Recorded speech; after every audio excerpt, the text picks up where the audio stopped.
my peeps, it's Gina. I have here some purple pearls, 10 millimeters. And holy smokes, I really got my money's worth with this strand because I still have 6, 12, 18, 23 extra beads once I make this bracelet. I already made a necklace and a pair of earrings, and I will put that down, that link in the description box. And what I mean by that, for your newcomers, when you look at this video, down below it says description. Click on description and it'll bring up a box and it'll have everything that I wrote down. It's in there, and you click on that link and it'll take you to the video that I made for the necklace and the earrings, just in case you missed it and you want to go back and see it. And for those who did see it, I see that there's a lot of people that did see it, and I'm like very grateful. And I thought, oh, you know, so many people saw it, and I'm thinking, I think it's because people like to be entertained. It just clicked in me. It's, you know, making jewelry is fun for me. And I thought, well, I'm going to make it fun for people to watch. It should be fun for people to watch you make jewelry. So that's what I'm going to do. Make it fun. So here we go. I have my 49 strand. I always use my 49 strand. Why? Because it gives me the softest drape. It is costly. It is more expensive than the 7 strand or the 19 strand. You can use whatever strand you want. I just prefer to use this. So, and then I always string right on the spool. And these are nice and big and heavy. They're pretty, very pretty. So anyway, to extend out the saga from the last video, my grandson, I was sitting here talking like, you know, I was just thinking I should get rid of these toys that I have here because Vinny's 10 years old. He's not going to play with them anymore. Well, now we know that we're expecting another child. And Vinny's like, yeah, my sister might want to play with them. So he's hoping for a baby sister. He'll be a good big brother if he's anything like his dad, because his dad was very, very watchful, very good. He was good with like his younger cousins. So he'll be a good big brother. I know that. Oh, I found another. Ooh, okay, this is a rhinestone rondelle. And I just found another one in here. So I got more than I thought. Yay! Okay. I got a bead cap. I think these are only like 5 millimeter bead caps. Very, very tiny.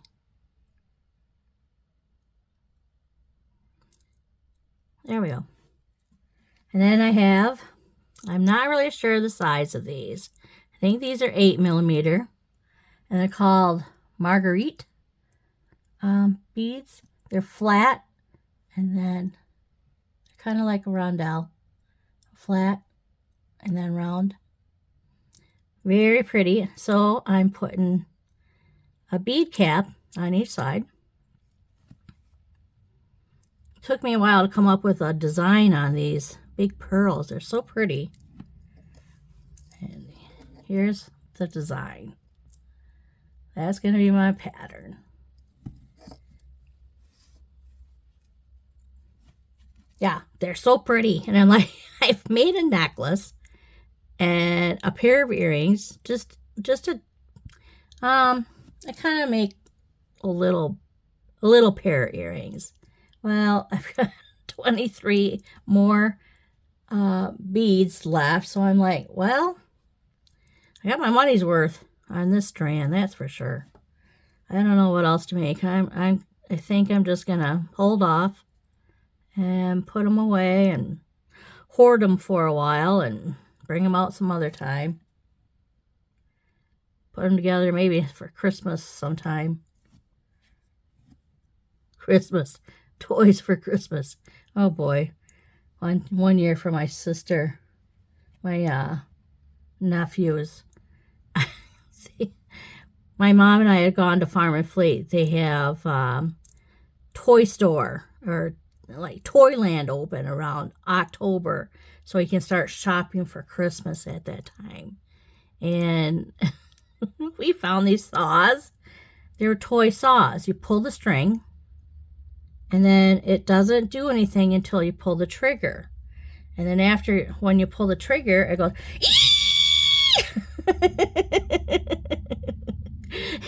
those poor kids never got to play with those saws because she put them up on the refrigerator where they couldn't play with them. I'm like, well, they can't play with them outside.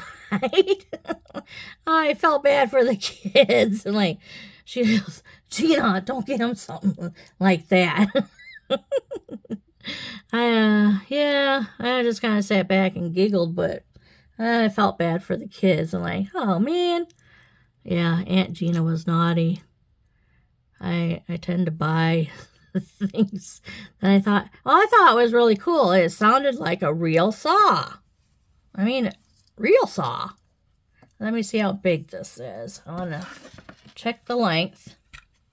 An average length is 7 1/4, 7 1/2, somewhere around there. So we shall go. Well, we're only at 6, so we're going to keep going. And yep, 2 more of these. I have to clear my throat. Sorry, excuse me. My throat gets really dry too. 2 of those, and then we're going to go back to these bead caps. And then I think we're done. Well, maybe not. I don't know. I don't really want to end on a crystal because the crystal is going to be what's on the bottom. So we'll put a couple more on. 1, 2. And that's the one thing with pearls. Oop, slippery little buggers. They get this coating. Well, you get the coating, and you have to kind of ream it a little bit. Either get your reamer out, or I got this awl, AWL, awl. Kind of poke it a little bit so you can get your string through there. See, my thumbnail needs a little tension. I have the worst nails. All right, let's check this again. Move that out of the way. This over here.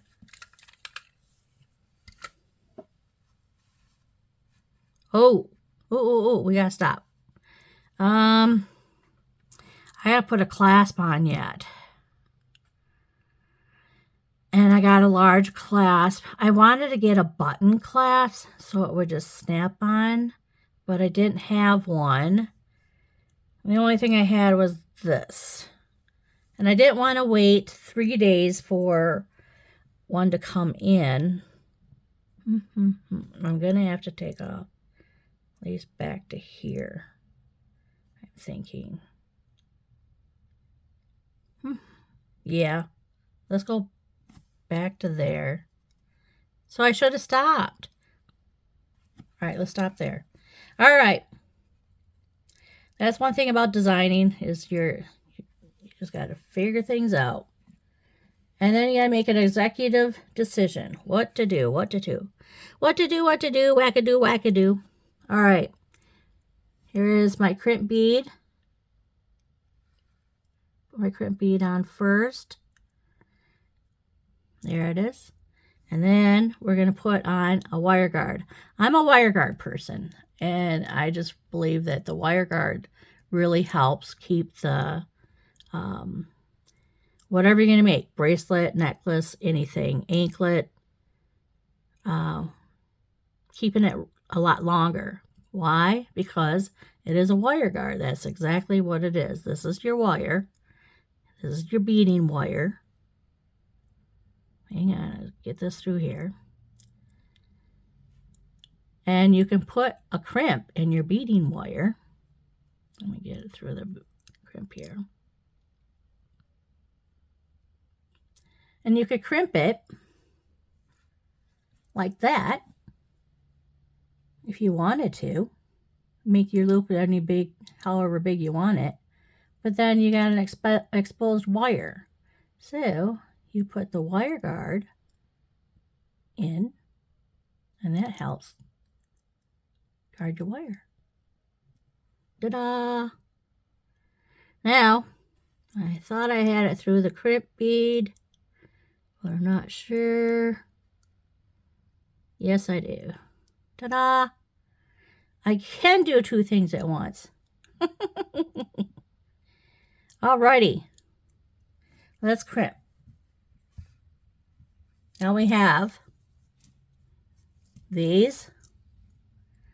Have like, there's a large one, a smaller one, and then the one in front is rounded. So the back crimp is for large crimps. And this is a small bead, so I'm going to go in the middle and crimp in the middle and then use the front one to fold it in on itself. So let's go. Pull that wire down. You want to keep that wire down because you don't want it here. Well, now it won't stick up on me. You. All right, we'll just crimp. I like pull it like this. Get it in the groove. In the groove.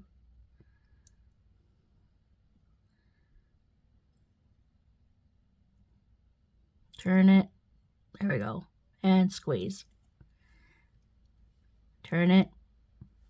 Where you got the grooves, go in the front and squeeze. See how it folded in on itself and it looks pretty? There we go. Looks pretty. Now we're going to cut off the end. Cut off the excess. You really don't need it. In some way, somehow, some people like to... that just came flying at my face. That is not what you do. No. Don't do that. Some people like to run these excess down through beads, but somehow, some way, it always finds its way up, and then you got this wire sticking out. And I didn't get that quite up there. I just want to get up there. Snip. Well, that's about the best I'm going to get. All right, we're going to shove everything this way.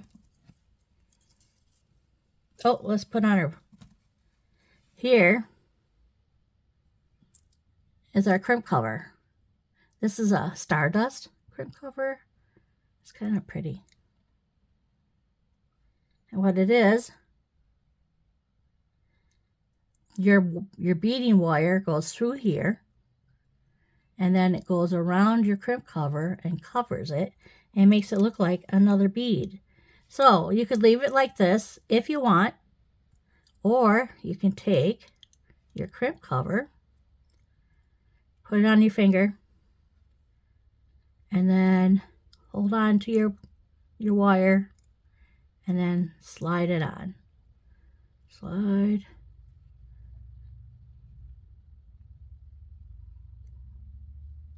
Slide it on. And it's in there. There we go. I just had to turn it this way. All right. Now I'm going to use my crimpers because they have this round part in the front. I'm going to use that to close it up. And when you close it up, close it slow. If you clamp down on it, it's going to go, and it's going to go like really, really crooked. And you don't want crooked. You want nice and easy. So it goes nice and slow and closes right together. About like that. Ta-da! Isn't that pretty? Now we'll shove everything that way. That way. Got it. Isn't that pretty? That's so pretty. Somebody's going to be happy. Let me see how big this is. Oh, yeah. All right, I'm going to cut off about this length.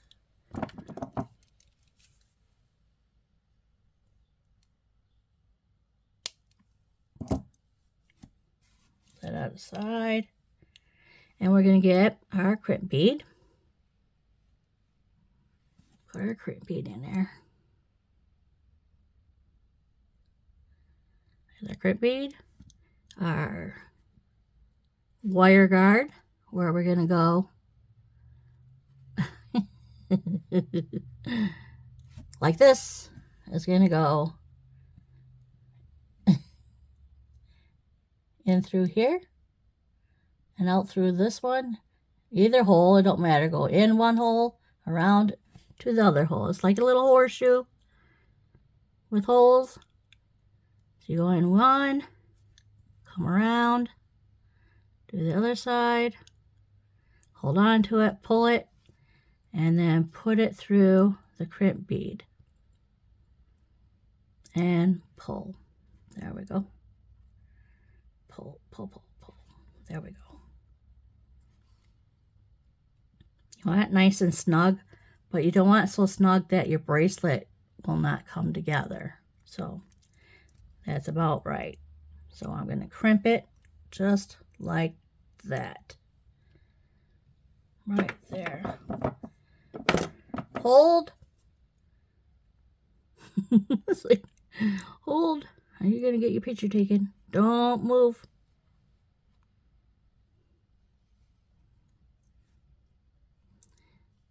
I think I should go down through one bead. If I go down through one bead, it won't be so crooked. And squeeze. And then we're going to turn it and squeeze. Whoop.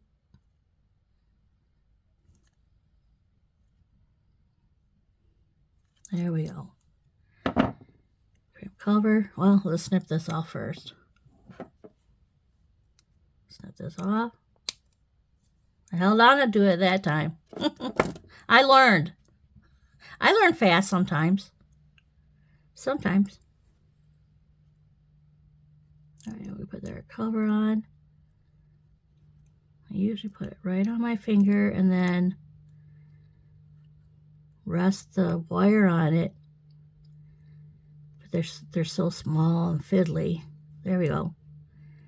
There we go. Slide that on. This side is a little more harder to work with because you got your bead right there. It's right there. In the way. Here we go. Slow. Slow. Don't want that part.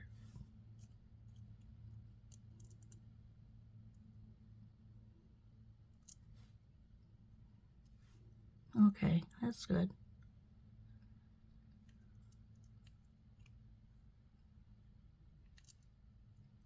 Alrighty. There we have that. Alright, I'm going to clear up my mess. Okay, this I think is going to be a lot bigger. But maybe we'll just do, yeah,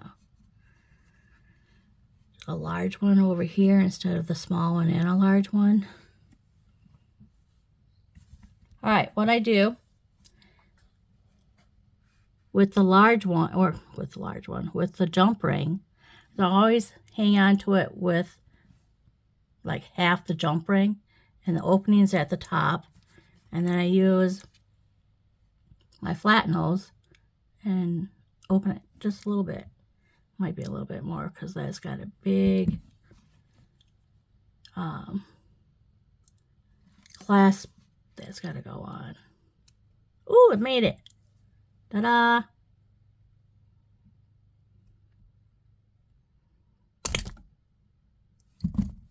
I was squeezing it together. I want to make sure it's closed. All right, it's not quite even.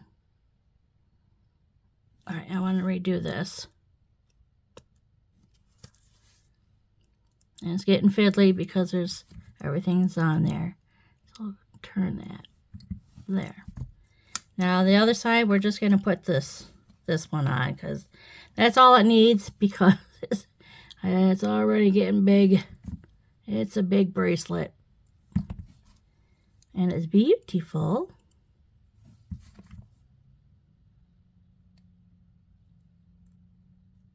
Click, click, click. There we go. And there is our bracelet. And look at all these beads I still got left. More beads. I really got my money's worth. I don't remember what I paid for them, but wowza. Lots of beads. Lots of beads. How am I? Yep. Well, I gotta get my bracelet in there. And I like to do the large clasp because it's just so much easier to do the large clasp for anybody. Anybody that wants to, wear a bracelet. You don't want to fiddle with those really itty bitty tiny things. So I think it just makes it faster and easier. And then this is what's going to sit on top of both the crystals are going to be on top. Beautiful. Well, that's the end of this one.